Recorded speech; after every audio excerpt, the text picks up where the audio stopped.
So today, guys, I want to talk to you about a new tool that I'm going to use, and I want to kind of recommend to anybody that's looking to improve their ears for music production, whether it's, for mixing or mastering or just, producing and hearing the subtleties between tracks. You guys want to visit Sound Gym, as you would hear it, Sound, SOUND GYM, Sound Gym. It's a website where you could start training your ears. It's online training. Basically, you get, improve your core listening skills like frequency detection and compression and start sounding like a pro anytime, anywhere. These guys really do a great job with providing a lot of tutorials and providing a lot of, great information for how to improve your mixing, how to improve your mastering and production. It trains you how to EQ, how to hear the subtleties, again, like in the differences between the highs and lows and mixing all your instruments. Definitely visit it, check it out. It's great for beginners. It's great for, experts. It kind of keeps you sharp. It keeps you on the ball. And, because with music, the problem is you can start damaging your hearing. I noticed myself, my ears starting to hurt a little bit from years and years of wearing headphones and years of beating my ears up with loud bass. You want to make sure you don't mix too loud. You want to make sure you don't damage your hearing, because every producer's nightmare is to lose their hearing, and it's going to be something that you want to kind of retain throughout most of your career. Otherwise, you're not going to be able to function. So again, just want to shout out Sound Gym. It's a tool again to help you learn how to mix and how to improve your hearing altogether as far as music production is concerned. So now let's get into our interview tonight with Anthony Clint. Are you finally starting to take your music production and your songwriting seriously? Do you think that you have what it takes to make a living in the music industry? Well, this marketing podcast is there to help music producers and artists to begin building a foundation to grow their music company from the bedroom to the boardroom. And now, here's your host, Brennan Lunan. Hello and welcome to my music marketing podcast. This is Brennan Lunan, your host. You are listening to my music marketing podcast, episode 3. Today we got a very special guest. We're going to be interviewing Anthony Clint, who is an owner of Clint Music, producer out of Atlanta. He's worked with a host of major artists as well as done his, placements for, I could just almost say, every possible network there is. He is a host of music information. He's got a profile on Instagram that is amazing. He does a lot of, informational content that you guys definitely should tune into. You could find him at Clint Music. Definitely follow along. At this time, I'm going to introduce the man himself. Anthony, what's going on, man? Thank you for joining me on this podcast, man. It's great to have you. What's up, Brennan, man? Thank you. I appreciate you having me. It's an honor to be here, man. Yeah, man. Listen, so, from one producer to another, we both kind of started out. We both went through our, ups and downs and had our, I'm sure our trials and tribulations. And being that, I found you online and I've seen that you've been just, super generous with your content offering and, giving a lot of great tips for up-and-coming producers and guys that are starting out, and girls, rather. They're starting out in the industry and they basically need some direction. And, the problem is in our industry, there's a lot of fucking know-it-alls. And the problem with that is they send people down rabbit holes that they shouldn't be going and they waste a lot of time. Unlike you, who just, drop solid gems on people. And like I said, man, mad respect. I appreciate your presence and I appreciate everything you do for the community. So, man, I kind of want to get right into it and I want to, ask you a couple questions, man. So, I'm going to let you go on a little bit of a rant here and I kind of want you just to give me the highlights. You don't have to go do the Cliff Note thing, but give me the highlights of who you are and, what you do and, just kind of let my listeners know what they need to know about you. Yeah, definitely. Well, my name is Anthony Clint Jr. Most people just call me Clint, which is my last name. But I'm CEO, owner, founder of Clint Productions and Clint Music Publishing. I'm a producer, musician, songwriter, and pretty much the bulk of my work recently has just been composing music for TV and film. And artists, both indie and major. Just worked on a bunch of different stuff, TV networks, TV shows, major artists here and there, Grammy nominated, and some really dope, independent talent as well. So yeah, I mean, I pretty much just kind of started when I was 15, just getting into production, and never steered away from it, I guess. I mean, I grew up in a musically inclined family with aunts and uncles who can sing. My dad was a drummer. My mom is a singer as well. So music was everywhere. So it was like a natural progression to kind of be involved in it. But it was just a matter of finding my niche and just kind of growing in that, and it just kind of grew over the years, and it brought me to where I am today. So, we kind of have a similar background. I mean, I come from a musical family as well. Both my parents are symphony orchestra musicians for like 30 plus years. And Nice. I grew up, yeah, I grew up with, my mother forcing me to play piano every day. And I went to like a tag school for kids with talented and gifted. And Yeah.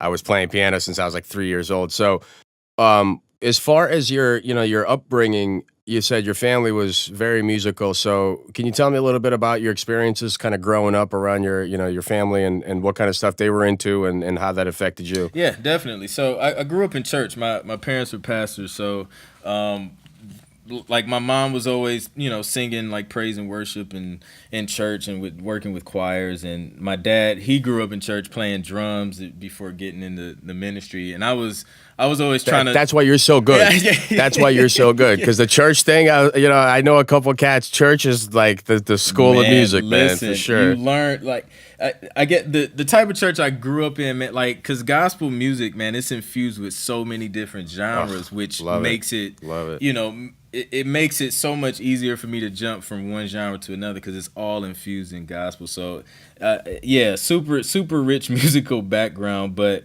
my parents, they kind of forced me to take like organ lessons when I was a little kid, and I hated it, man. Honestly, like it was on a Saturday morning. I was missing all the cartoons, and eventually they was just like, okay, we don't want to force them to do it.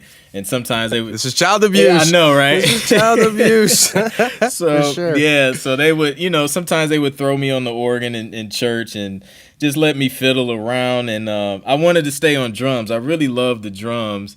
And I don't know, man. Sometime like around 15, 16, they bought a keyboard, and I really loved the keyboard because you can change different sounds and throw a drum loop behind it. It was just I love the technology aspect of it.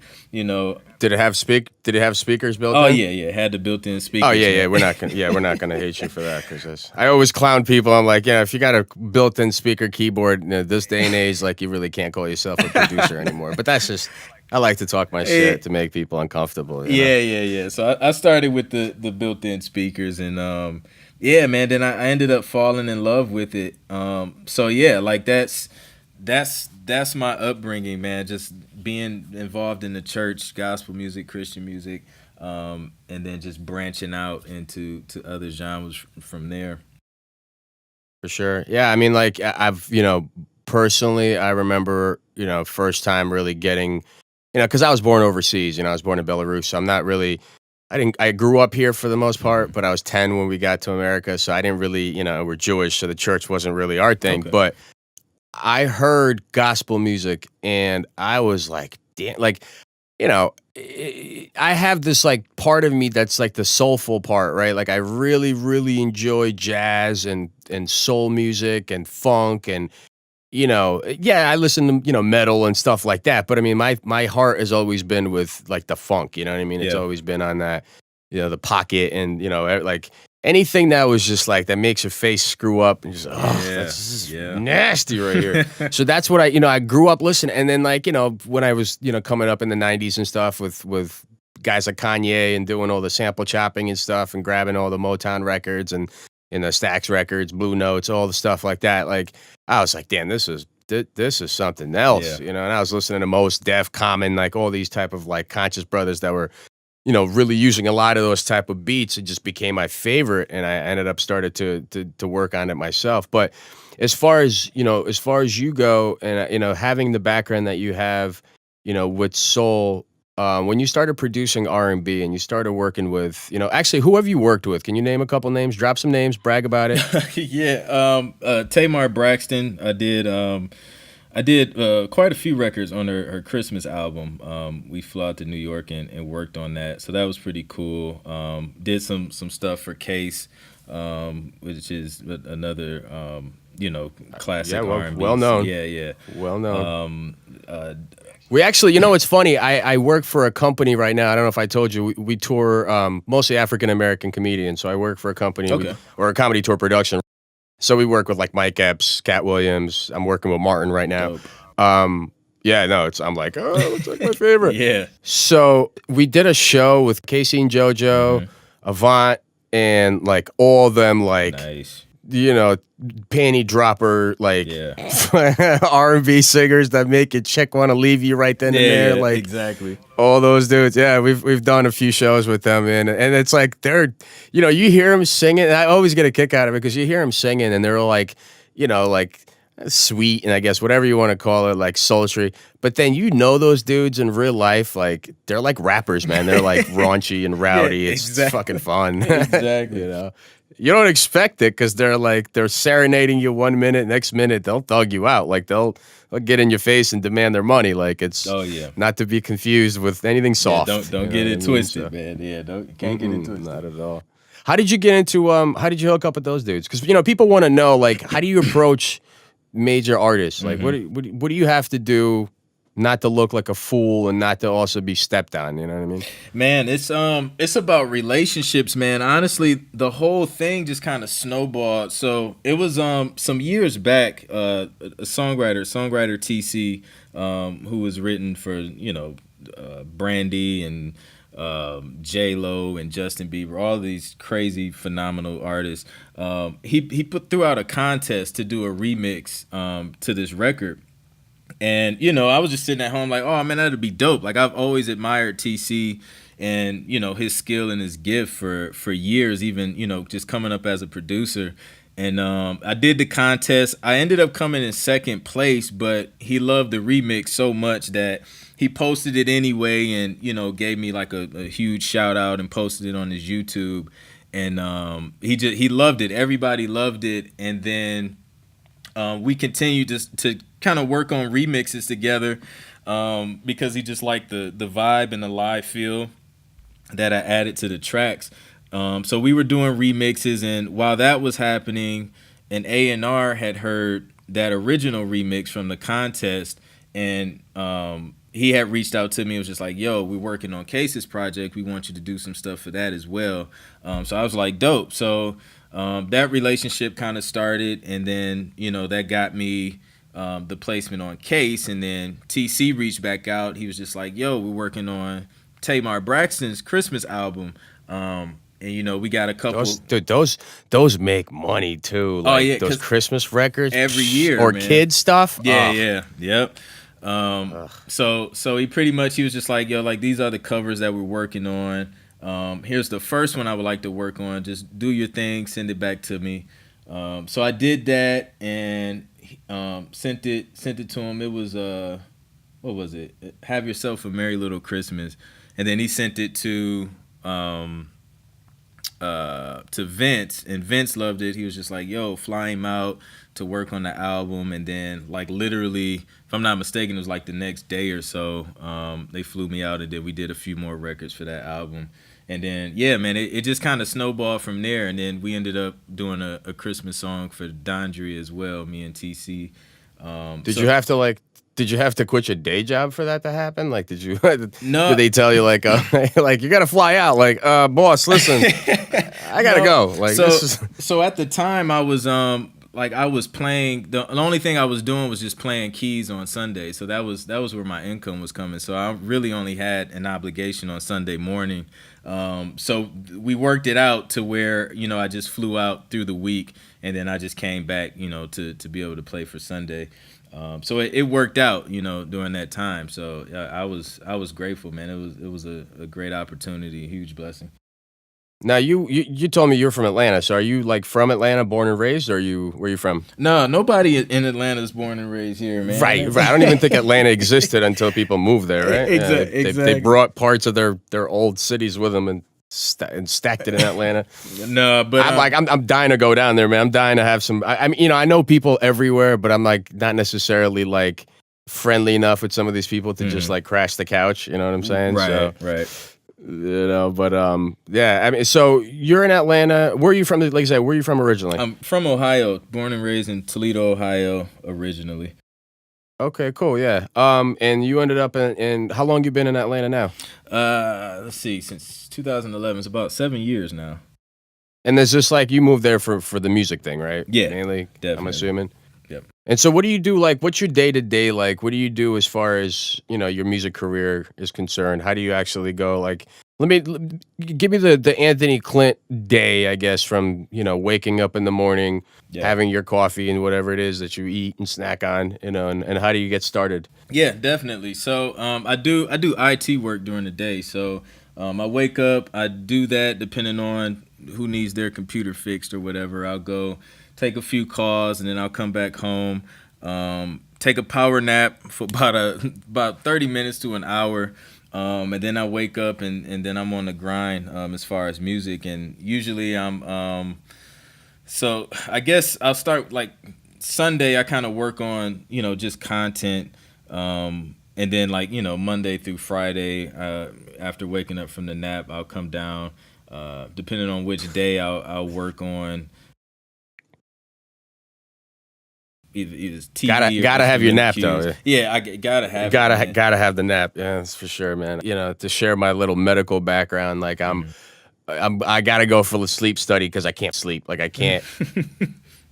I can't just go and lay down and go to sleep. I'm one of these like scatterbrain type of dudes that I have. I'm always working on 8 projects at once. I have like 2 businesses, a consulting thing that I do. The graphic and web design thing. I got my day job. Now I'm doing this podcast. Yeah. And I should probably stop drinking coffee. I think that's keeping me up. Like, man, I'll be 3 a.m, got to go to work at 10, At least it's 10 o'clock I go in for, so it's not too bad. And my office is super chill. Everybody, nice. We spent last week, we're actually working to get, I don't know if you ever heard of Ayo and Teo. Yeah. They're like these. Yeah, there's these little like 15-year-old, like they look like LES twins. They remind me of them, but they rap and they dance and stuff. So we're putting together a show with them and some guys from Wild 'N Out. Dope. And that's how we spend our day at the office. Like my boss will put on some crazy trap music that I don't even understand because I'm too old for it. And, we'll just like bust out and just laugh and have fun. So I don't have to be too rested. But like as far as sleeping, man, I got to take the cue from you, man. I got to take those power naps because that starts screwing with your brain, man. You start to like lose focus, man. So I get why. Definitely. Yeah, so that keeps me up, and I usually I'm working on TV and film projects and some admin stuff. I have an assistant as well. She kind of handles a lot of the administrative stuff, so I can focus on being creative and just make the most out of the time that I have. And then I'm up to about 1 a.m, and then of course depending on what my wife's schedule is, we get some time, for ourselves so we can spend time with one another. And yeah, man, that's the day to day in the life of Clint. For sure, man. And it's funny you mentioned like having a significant other, and I mean I'm married too, and I guess like I don't know exactly how old you are. I'm 36, so yeah. I'm I'm at a point in my life where I'm with the woman I'm probably going to be with for the rest of my life. And for everybody that's listening that has a significant other and has music that they're trying to make into a career, just to give you guys some advice from an old head, as you like to refer to us. Be there for your family, be there for your wives, because this music shit's cool. You could either hit it or not. Like you might make it, you might not. But, when you have somebody in your life that's like your wife or girlfriend or really serious significant other, like make sure you spend some time with them, because it's not all just about working. And that's my biggest mistake, because I make it all about work and I'm like, I'm hustling, I got to get this money. And so true, man. That's cool and all, but you know what? Like they get bored waiting for our asses to get out of the studio, and I could be here 24 hours a day, and that's bad for any relationship, man. You got to make sure you spend time. So I mean, that's, it's good that at least, we have that in common, and we could both kind of like pass that on to the future generations coming up behind us. And that's the reason I do this podcast. It's like, yeah, I'm gonna get some business out of it, so on and so forth. But my biggest thing is just like, I didn't have this when we were coming up. I didn't have a podcast I could listen to and get ideas from. I didn't have people that really like took time to like school me. It was all just, like you trip, fall, you scrape your knee, you get up, you do it again. You know what I mean? So I want to make sure we give these kids a lot of tips and a lot of advice that they're welcome not to take, but still just understand we've been here before y'all, and it's just it's easier with somebody else kind of shines the light, gives you a little, a little 200 yards to see, so you don't have to necessarily just walk along in the dark and figure everything out for yourself. So, so let me ask you this, man. So, you grew up in Ohio, you moved to Atlanta, you started getting your big wins, your small wins. What was like, have you reached like a turning point in your career? Like, have you reached a point that you feel like, this is like, I mean, I know this is what you're going to do this for the rest of your life, I'm sure. Yeah. But as far as like the actual career, what was like the point that you started actually like making money and feeling like this is a real career and not just you in the bedroom, just like making beats? Yeah. Man, I guess that happened. Honestly, I mean, when I first started the company in 2009, I was still in college in Columbus, Ohio. Like I had my first client, like, pretty quick, just from people I knew in the city.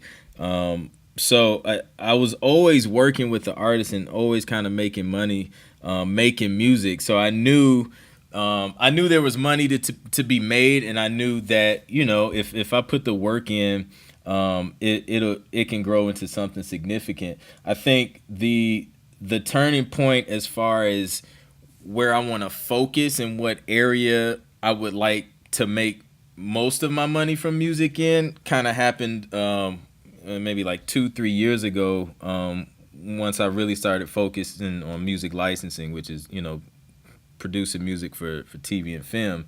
That just kind of opened up a whole lane and niche for me, because it was something that a lot of people wasn't really going after and didn't really focus on, and it kind of allowed me to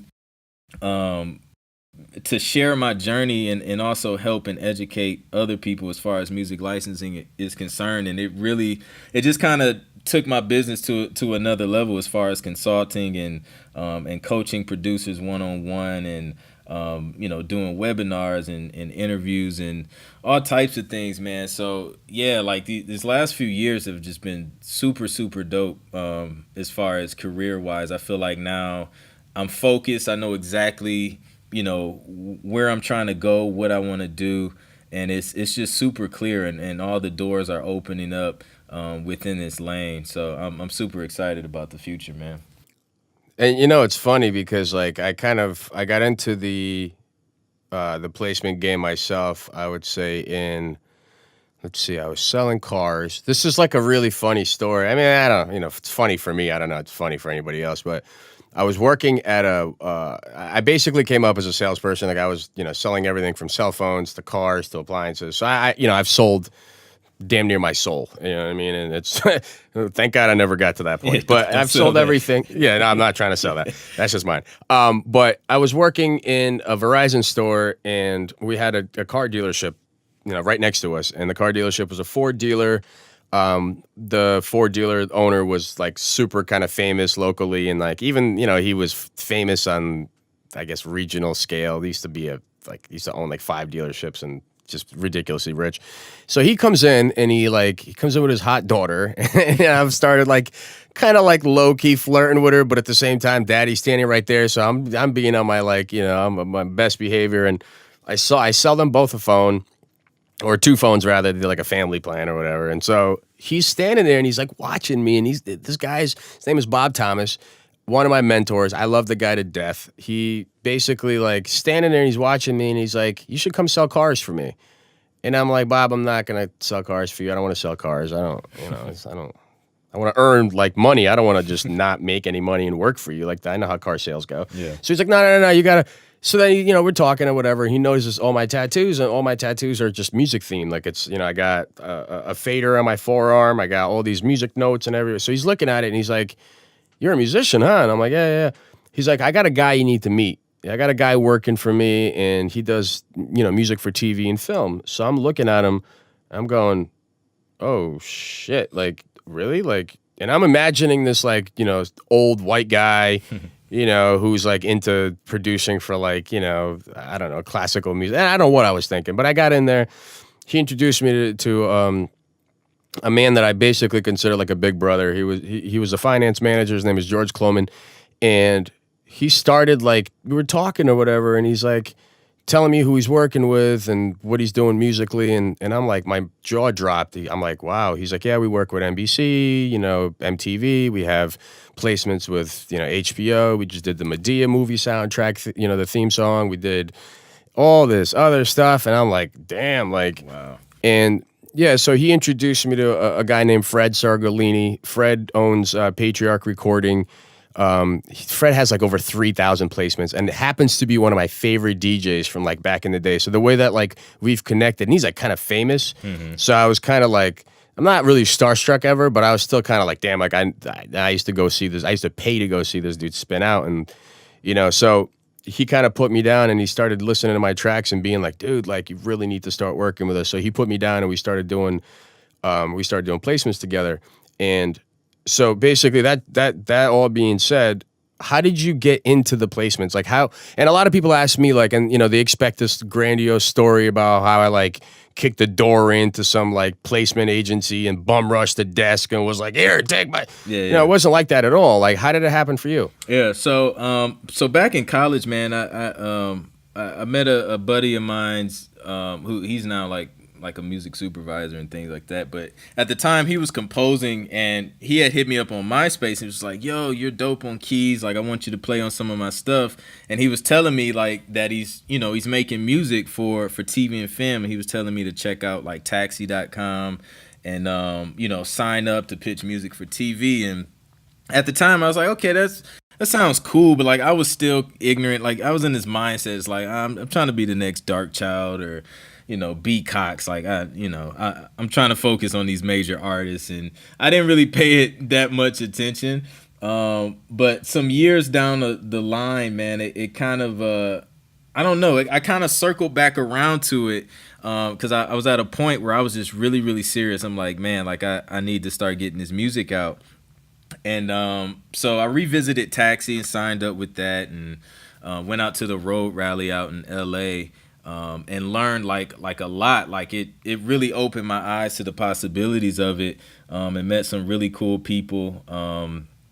One of the guys, he was like a music supervisor for like Harpo Productions and provides music for them. Damn. Yeah. So it was like real eye opening. I was like, wow, this is legit. Now at the time, my music wasn't where it needed to be. Like the structure was off. I was trying to do my own style, which wasn't anything close to what was on the radio and what was needed. So I didn't see any success or placements from Taxi, just because personally I feel like my music wasn't ready. But fast forward to about 2011, 2012, I landed a publishing deal with a publisher down in Florida and signed with them for a few years. And, they would send me pitches and briefs, and they actually landed my first TV placement, which was, it was like Fox Sports, one of a sports track that I did. So that was like my very first TV placement, man. I was like super geeked. And from there, like, I was just like, wow, like this is possible. You know what I mean? I seen, a few royalty checks from that, and, it was only a few $100 total, but I mean, I was just like, wow, like this is just one track. If I could do that, times 100 or 200 or whatever, I can really make some significant income. So that was the point where I decided to focus on TV and film and just really start plugging away, reaching out to music licensing companies, reaching out to music supervisors, and just starting to build those relationships. And yeah, that's kind of how I got into it at the very beginning. So let me ask you this. So when you got the Fox Sports, and it's funny because like I've done, some minor placements and I've done some major ones. We had a track that ESPN ended up buying from us that we did in like 3 hours, and that we were supposed to compete with like 3 or 4 other production teams, and they never submitted. Like, bro, you're getting an offer, and this is like, it was funny because the person that gave me an opportunity was like a friend of mine from the music scene, and like he always respected what I did, and always was like, "Oh, you're dope," whatever. And I never thought I was dope, and I still to this day like think I'm whack, and my music is like way left field. It doesn't. And it's funny you said that your music wasn't ready, because I've gotten a track placed.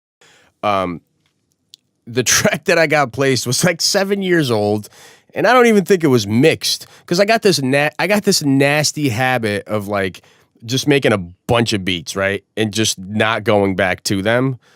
And then Fred, my publisher, Fred Sargolini, ended up hitting me up and was like, "Bro, I need tracks." So all right, gave him a bunch of tracks, and he's like, "Oh, a few months later, he's like, oh, a bunch of them got placed," and I'm like, "I gave you like bullshit. Like I gave you nothing. I gave you like He's like, I don't know, because a lot of times where it's used is like a kind of a big factor, right? I mean, if it's used in a car, if they're filming a show that's taking place inside of a car, and the car's got an old stereo and it doesn't have booming speakers, you're not going to hear the low end. You're not going to. It's going to sound like shit. Exactly. So the music supervisor is not looking for a clean, polished mix that you might spend a whole afternoon or a whole week on. You know what I mean? Exactly. So do you find it that a lot of your tracks you get placed are all like super polished? And I know you're probably a perfectionist like me at this point, but do you polish everything and submit, or do you just say like, "Here, take what I got"? Yeah, to an extent, man. Like I have a like a kind of like a mastering template that I use, and of course you're gonna have to share it with me, please. Share. I need help, bro. We're gonna have to talk offline. I need some help. Definitely. But yeah, I use a template to master, dude. I put the exact same master on like all of my tracks.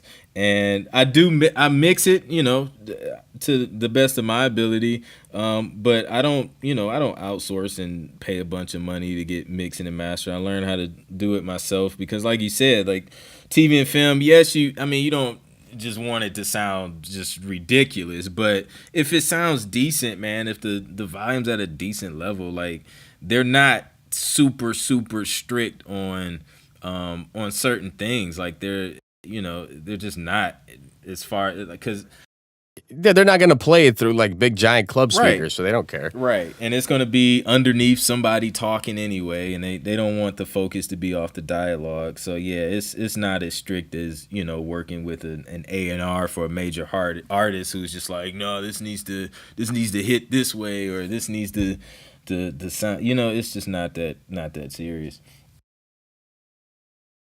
You brought up the kind of correlation between doing placements and working with major artists.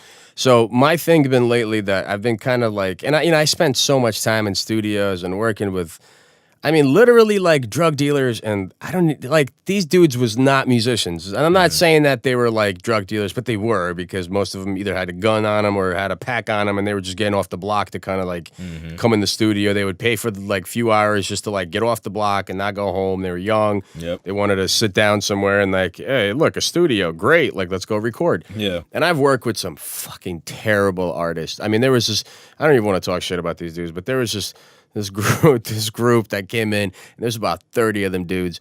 And I'm like, "All right, fellas," we had a decent sized booth, and I'm like, "Fellas, you gotta keep it down." Like, they're all drinking, smoking, which is fine. I don't give a shit. Yeah. But they were all in the booth with the guy trying to do the rap, right? The guy's rapping and he's trying to do the track. There's about 39 dudes screaming behind him. Yeah. I'm like, "Fellas, like, I have no problem with what you're doing. Just wait for the ad-libs. Like, get out of the room, let him finish, and then you could go back and yell till your lungs get sore. Like, I don't care. Just, I need a clean take of him so I could edit."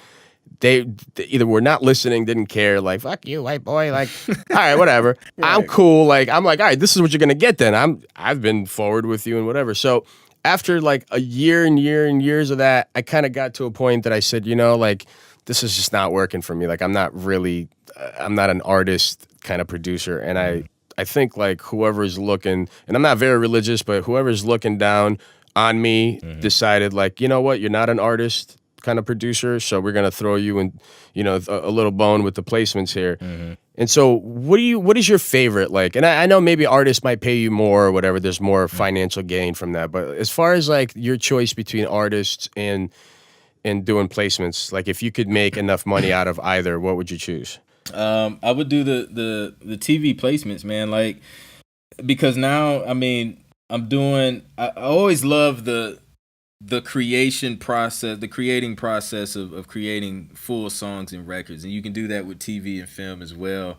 The difference is you're only trying to please one person on TV and film. Usually when you're going up the chain for artists, you got to please the A&R, and you got to please the artist, and then the artist, you got to please the record label and all this other stuff, and then you got to wait like forever. Like dealing with record labels is, dude, it's exhausting, bro. It's the worst. Yeah. And then you got to wait sometimes you got to wait till the artist ends up getting out of jail or whatever, like other drama there is there's always drama with artists, man. It's like, no disrespect to any artist out there, but like, let's keep it funky. Like you guys tend to sometimes be some wild ass dudes and you don't really necessarily think about everything. And it's like, not that producers are any better, but I mean, we have, a bunch of equipment we just ended up paying for. And so we're a little bit more careful, I want to say, like not to judge anybody, but as far as, getting placements, and I got to agree with you, man, if I could do nothing but placements, like I want to do placements and beat tapes. Like I want to get on a bunch of like iTunes playlists of just like chill hop and like all these dope instrumental like stuff that I listen to, or just do a bunch of placements and like never have an artist on a microphone like in my studio ever. And that's just me. And I'm just getting old and tired. I get it, man. Cranky. I'm cranky.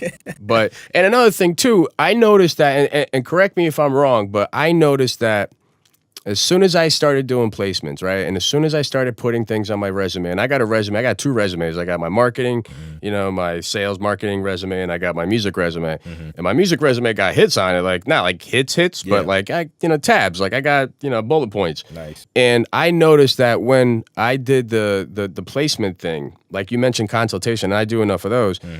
As soon as you do placements, like the game changes for you completely. Like if people look at you different. Like tell me about that. Like as far as that goes for you, like how did that work out for you? Dude, so the Fox Sports placement, it opened up so many doors, because now, when I'm reaching out to, music licensing companies or advertising agencies, you mentioned the fact that you produce for Fox Sports or CBS or NBC, whatever. They know immediately, okay, he's professional. He's been here before. He knows what he's doing. And even from the artist perspective, people take you they take you serious because and they pay you more money. Yeah, right.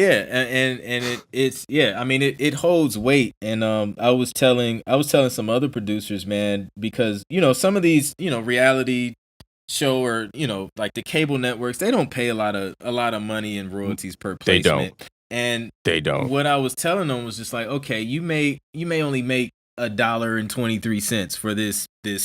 I don't know. I made 37. Yeah, I was on Bad Girls Club a bunch of times, and I made $37. Yeah. So, but it's like, but I've made more money off that placement, like through consultations and through flaunting the fact that I was on that show. Like exactly, it's nothing to talk about. Yep. Yeah. And the fact that you had that placement.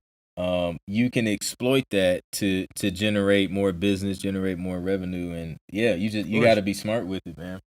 I went to Full Sail, and I did the online program, but I graduated at whatever. But I consider that kind of like a fucking paperweight. Like consider that like just giving them a bunch of money. And the funny thing was when I was graduating and I was doing my senior project, they gave me 5 options, and I can't tell you for the life of me what the 4 were, but the 5th that I went with was like, get your music placed in a, in a licensing library and extra credit if you get it placed in a show. And I go to my professor, I was like, Sir, if I like provide you with proof of that happening like last year, can that be accepted as now? Part of me was like, I don't want to do this fucking project. I was in a bad car accident at the time. I had a bunch of like pain dealing with like, medical issues or whatever. I couldn't fucking walk right. My leg was all fucked up. Man. But I was like still going through the school, still doing whatever. And I was kind of hoping that they would like excuse me from the project because I already did it. I already had it placed and the music was already like in a library. Right. But at the same time, when they did, I was like, oh, like really? I just paid you all this money and you're just gonna let me skate? Like,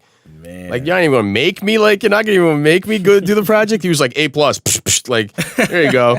Wow. I was like, cool. But at one part of me was like, can I get some money back? Then? I know, right? Like I feel like I paid you for this. You know what I mean? So as far as like, getting music placements, that automatically skyrocketed my stature, I guess I would say, like in the industry. Not that I'm anybody. I don't consider myself like I am who I am. I'm proud of what I did, but I'm not one of these guys that's like, that feels like I'm at the top of my game or I've made it. Like I don't believe in making it. I think you make it when you like on your deathbed. That's it. That's like the final destination. Like I'm gonna work until I die. Right. There's not gonna be like any retirement. Like there's not. I don't consider that like even a possibility. So for you, did you notice that like, as soon as you get those placements, like skyrocket, like whew, like immediately you end up just in a different stratosphere than most producers, right? I mean, yeah, definitely. Like I said, it's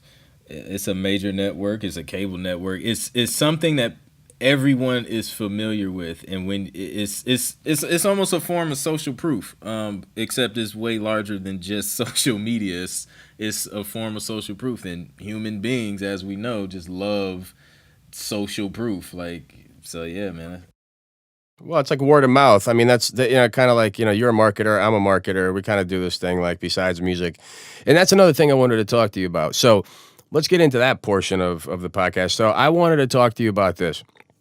A lot of people that I deal with are excellent fucking producers, right? Excellent. Like guys they'll just murder the Fruity Loops or they'll murder Logic. They know how to use it. They know the beat structure. They know how to make it hot. But they're selling these $10 fucking beats, you know what I mean? And it's like, and it kills me because I kind of believe, I'm from a school where I used to sell like bullshit ass Yamaha motif beats for $250. Like I used to sell 4 or 5 beats a week and get a fat check and get cash from all these like rappers who would just pay this big dollar amount for beats. Right. Now they don't have to. So, as a producer, what exactly... What portion of your time do you allocate to the actual marketing of your services, your skills, so on and so forth? Dude, honestly, I spend quite a bit of time just either brainstorming, just different marketing ideas, just creating different things that that'll help promote the brand. I spend a lot of time thinking about that stuff, man, because it's so important. Like like you said, you can be the dopest producer out there, but if no one knows who you are, if you're not putting yourself in front of, your target market, man, you're not gonna grow business wise. So I spend, I know I spend my Sundays dealing with that, and then even through the week, man, there's some days where I have to dedicate to content creation or something or creating a contest or just being real strategic with Instagram posts and things like that, because it's important, man. You should spend a good chunk of time on the marketing side of things. So being that we're kind of pretty much we're in. We do the same thing, right? You're a producer, I'm a producer. We're both marketers. We both do video and audio and we do, visual content stuff, just trying to share information with people. And there's like it's a lot of people think it's like, well, you're just giving all this stuff away. Why don't you charge for it? And it's kind of like I always laugh because like it's our hook, like it's our bait. Like we get people into our funnels, you know what I mean? A lot of people don't even understand like what a sales funnel is, the process of getting people, from introduction to the point where they become like your loyal followers and they're willing to like scream your name from top of like, mountains and rooftops where, it's like the best kind of social proof that you could get where, I don't like to toot my own horn, even though sometimes it sounds like I do, but nothing to me is better than when I wake up in the morning and I see a post like, oh, Brendan Lunan, like, he's doing this, da, da, da, da. And it's like, I feel great that somebody's like out there, giving me props, but, I don't think that if I didn't do the content thing and if I didn't spend a big chunk of my time doing the content, I don't think anybody would give a shit. Like, I don't really think that even the music alone, like, yes, you're super dope. I heard your production. That shit is tough. Like, you're dope. That's why I had you on my podcast. I think that everything you do is dope. Thank you. But if you didn't do the marketing side of it, I don't know if I would feel the same way. You know what I'm saying? Like, yeah. I don't. Yeah, like, I agree, man. It's like I said, dude, I didn't really experience growth in my business until I started focusing on content, man. It sounds cliche when people say content is king, but it really is. It dude. is. Like, and the queen. It's like that's the royal family. Like that shit is. Yeah. I don't understand people that, and I'm kind of an asshole, and I'll be the first to admit it. And I'll find people that like, and you get this too, and I would be surprised if you didn't. How many times does your inbox ring, and do you look inside, and what do you see? A spammed link that somebody like, maybe took the time to put together, but they didn't take time to, and I bitch about this like every episode. I'm getting tired of hearing myself talk about it, but every day, about 40 times a day, and I'm not even joking. Yeah. Because I have like 16,000 followers. You have slightly more than me. We get a lot of people that hit us up probably and go like, yo, listen to my music. Every day. Every day. The day. And it's like, I don't want to be an asshole. Like, I don't want to tell these guys like, but I do. I end up telling them like straight up. And sometimes I help, depending on the delivery. Sometimes I help. Sometimes I just yell at them and like, bro, you don't know me and I'm not listening to your music. I don't care how dope you are. This is like basically paramount to you walking up to me on the street and giving me a pair of dirty ass headphones that were on the ears of like 100 other people. You know what I mean? Talking about listening to my track. Dude, literally, I was in the mall Saturday. Looking just in the mall, dude, like, and this random artist walks up to me while I'm looking at a pair of jeans and like puts this CD in front of my face, and I'm like, I'm staring at it because I was confused because I'm like, I was just looking at it's a CD. It's a CD, and I was like, I don't even have a CD player in the car anymore. Like. I don't know what you sound like. I don't know if I'm gonna even like it. I'm not gonna invest into something I don't know if I'm gonna like, and it's just like. I feel like you're being robbed. Like, I feel like I'm being stuck up. Like, whenever the CD is the new gun, like, and then they hold me hostage. And then they get mad when you're just like, no, thank you. You're a hater. Yeah. You're a hater. Like, immediately, you're a hater. You're hating on me and my progress. But it's like, and I, being a marketer, and I don't know. Do you run ads? Do you do any of the I do. the Facebook? Yeah. Okay, so you understand targeting, you understand offers and whatever. Mm-hmm. Tell me how much money you would lose if all you did was just stick random offers in front of random people's faces. Like endless. A lot. You'd be broke. Exactly. And it wouldn't work. And it's, the funny thing is, because this is what I do for my day job. I run ads for, Martin and everybody. This is big dollars coming in and out. And yeah, sure, it's Martin, it's Mike Epps. It's not like you have to really educate people, but it's still like, I still need to know my targeting. Like, I know our targeting is African American, usually people 25 to 54, usually in like metropolitan cities or like Houston, Dallas, New York, things like that. So I need to know who my target audience is. So for artists, for anybody that comes up to you out of the blue and says, or even online and says, oh, here's my track.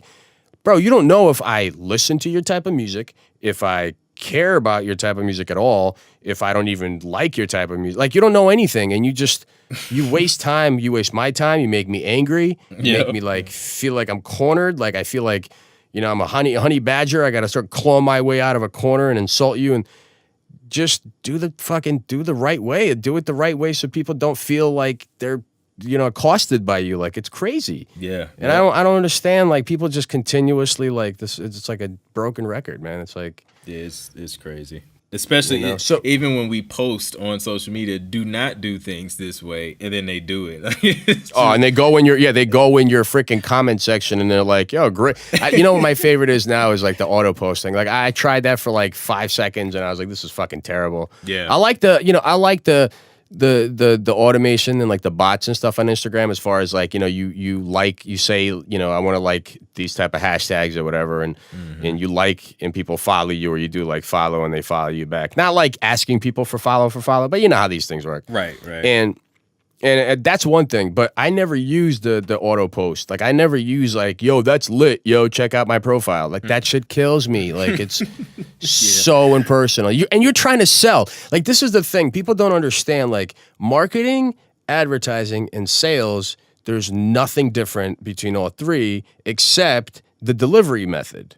You know what I mean? Like all sales are sales, all marketing is sales, all sales are marketing. It's like they're all the same thing except the delivery is different. You know what I mean? So, and these people think that like, I don't have to follow this, predetermined, like industry approved and industry standard route of doing things.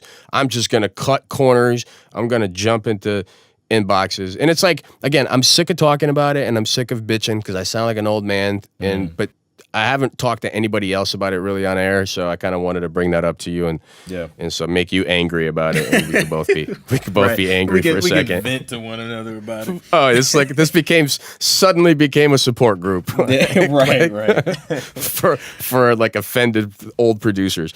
So anyway, man. So let me, we started talking about marketing. Let me ask you this: like, you do this shit every day. What do you use? Like, what's your favorite tool? Not necessarily mean your DAW or like your keyboard and stuff. Like, what's one thing that you use that like you can't live without, as far as like digital marketing / music goes / things to make your career chug along? Man, dude, you took away like all my you took away my DAW and everything, all the weapons. But Instagram, dude. Like whatever it is, like I don't care. I mean, whatever like your tool of choice. Okay. That's I guess is the question. Your tool of choice. As far as the music creation, man, Logic Pro. Out of all the DAWs that I try from time to time, I always come back to Logic Pro because it just the options it has, like as far, especially for TV and film production, man. Like I can knock out different versions quicker. Load my templates. I can create alternate versions within one session. Like Logic makes my life easier. And then have your cue sheets right in there too. Like you don't even have to switch programs. That's great. Yep. You can write notes and video there too. Yeah. And I love being able to drop a video. Like, so when I started doing stuff like dropping a video and just creating over like just a video without, taking the audio out and putting your own in, and that's quality. Definitely. So yeah, man, Logic has it. It has it all as far as, what I need it for. And for the marketing, Instagram's been really huge for me as far as marketing. Running ads on Instagram just goes. I'm still trying to get the whole Facebook thing. Like, I mean, I get it. I'm gonna show you. We're gonna talk, and I'm gonna show you that. Yeah, man. I'm figuring out 2 words for you, man. Lookalike. That's it right there. Lookalike audiences are, and you got to build them up. Okay. It's not like you could just use whatever.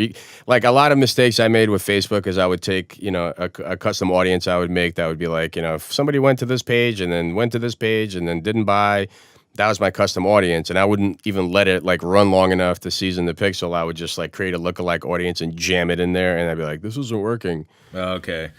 Yeah, it's not how it's done. Gotcha. So Instagram's been really, really huge for me. I love Instagram. Like everybody's on there, and a lot of people are on there, so I can get in front of a lot of people, and it's short, it's to the point.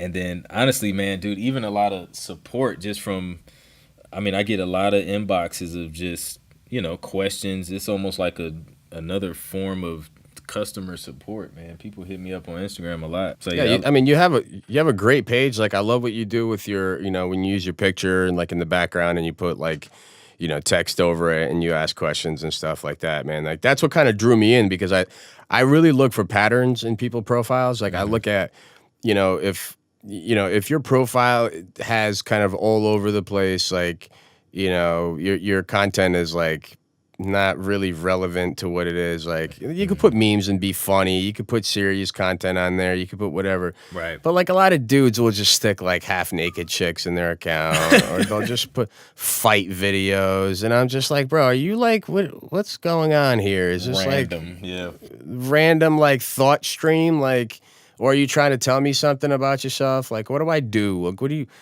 and that's the thing I ask people, like, what do you want me to do? Yo, listen to my track. I'm a producer, bro. I'm not like, what do you want me to do? Give me a call to action, And it's like, so, and I don't want to keep you too long, but man, it's been great talking to you. So let's wrap this up with this, man. Give me and my audience some tips of, like, give me 3 of your top tips that you give to a lot of your clients, and if you need to, I'll send you a check for consultation, I guess. But, no worries. All right. But just like share some of like your most shared tips that you share with people that are just starting out. Let's say I'm a producer and I want to get into doing placements and I want to get into doing, television, and work for TV and film and stuff. Like, what's your top 3? Yeah. Number 1, man, is going to be perfect your craft. Like, whatever you do, if you're a producer, like, perfect the craft of producing music. A lot of times, I mean, it's great to have these aspirations and want to get the placements, but it always starts with the music first. You got to have solid music. You have to understand just putting melodies and bass lines and drums and rhythms together to be a cohesive piece of music. Sometimes I hear cats where doing the drums is kind of the easy part, but then you have clashing bass lines with chords and things like that. So just really perfect the craft and learn the ins and out of music production. Watch tutorials on YouTube and things like that, and just really hone in on the actual music. Number 2 would be being open to constructive criticism, man. Like, I mean, even still to this day, man, I have mentors that I go to, and they tell me, they just give me constructive criticism, man. There's no sugarcoating. It's like, this isn't there, it needs this. You have to be open to that. If you don't, man, you can't grow. If you're stubborn and you just think everything you do is dope and right, you're gonna be stagnant. You're not gonna grow. So be open to.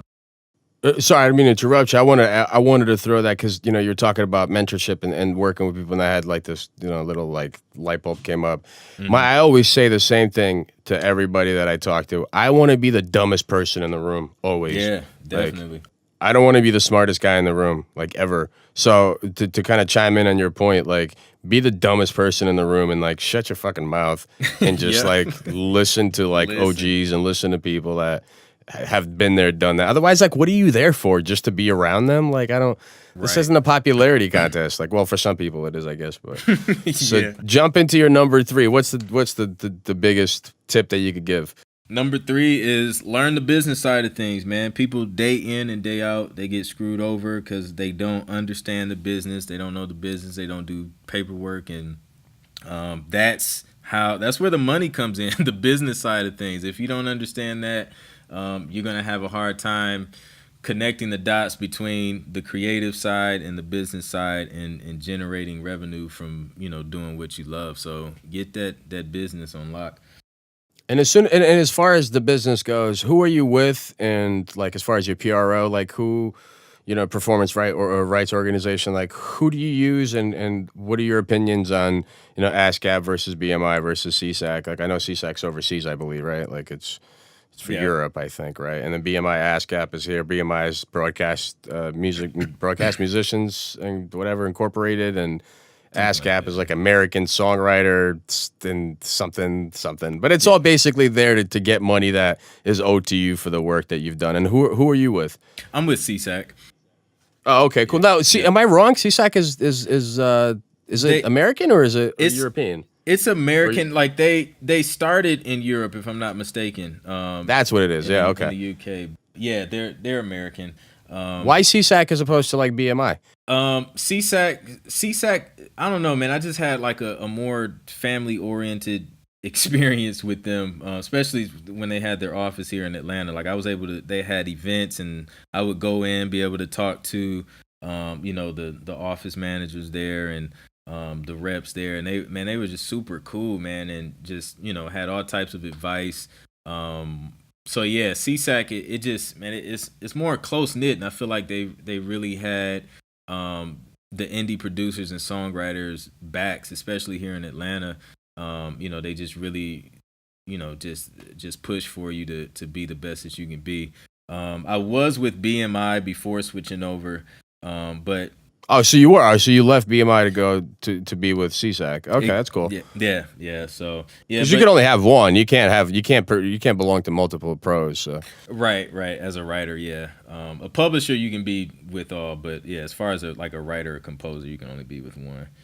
And you do your own publishing, you said, right? Or do you have a publisher? A combination of both. I do like my own publishing sometimes, and then I have publishers and partners that I work with as well.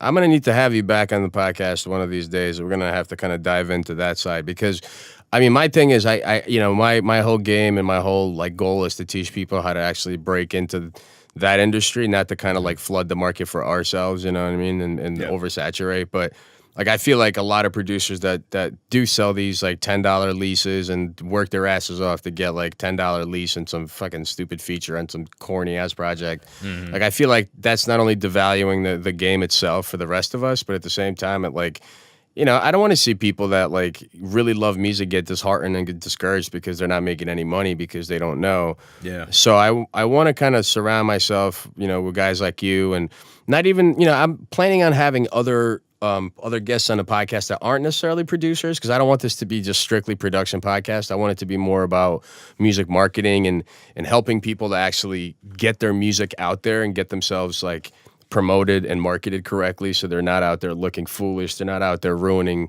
relationships before they start. Because like you said, it's really super important to understand that you could be as great as you want. If you can't build relationships in this industry, you're fucking as good as dead. They don't. Yep. The doors don't come flying open. You're not going to be invited for anything. And then God forbid you make mistakes of pissing people off, they'll blackball you and you won't be able to work in the industry. So it's Yep. I want to make sure people understand that it doesn't matter how dope you are. It matters how humble you are, matters, how friendly and how easily you are to work with. I was saying actually about, I was talking to somebody about music supervisors and about not really pitching music supervisors because they don't want that. What is I know we were kind of getting off topic of leaving the podcast, but as far as pitching, I think it's really important. As far as pitching for music supervisors, what is your, number 4, I guess, tip would be for music supervising pitching? Do you build a relationship first and then kind of work that in, or do you just hey, here's 49 of my tracks, guy, I don't know you? Yeah, don't do that. If you're introducing yourself, don't start off by sending a bunch of music. Don't send any music at all. Just introduce yourself, let them know what you do, and ask them, is there anywhere you can help? You know what I mean? If they needed any need for any projects, and then from there, if they say yes, usually they'll tell you how to submit. If they don't, ask them, how do you want to receive music? So that would be my tip as far as pitching to supervisors. Dope. So listen, man, I can't even thank you enough for taking the time out of your busy day. I know you got some napping to do and you got some music to make. I know it's, you know what I mean? Our days are busy as hell. Yeah, we get things done, folks. So, we don't have a whole lot of time for this. So listen, man, I sincerely appreciate your time, man. You're always welcome back on. Everybody, if you're just tuning in, you're probably missing most of this podcast, but this is Anthony Clint. We got here from Clint Productions, rather. I keep calling you Clint Music, but that's your Instagram call sign. Yeah. But it's Clint Productions, super dope producer from Atlanta, got plenty placements, got plenty of major artist placements. Definitely a guy you want to follow online. Again, it's at Clint Music. Anthony Clint, everybody. Let's give him a big round of applause. Thanks so much, my friend. Well, thank you, gentlemen. I appreciate you for having me, and we'll be in touch soon, man. Absolutely, man. All right, guys. So this is Brennan Lunan of Music Marketing Podcast with Anthony Clint as my guest in studio tonight. We're going to launch this episode on Thursdays, as I often do. And every Thursday, I'm going to be trying to bring you another perspective into the music marketing game. All right, guys. We'll be talking to you soon.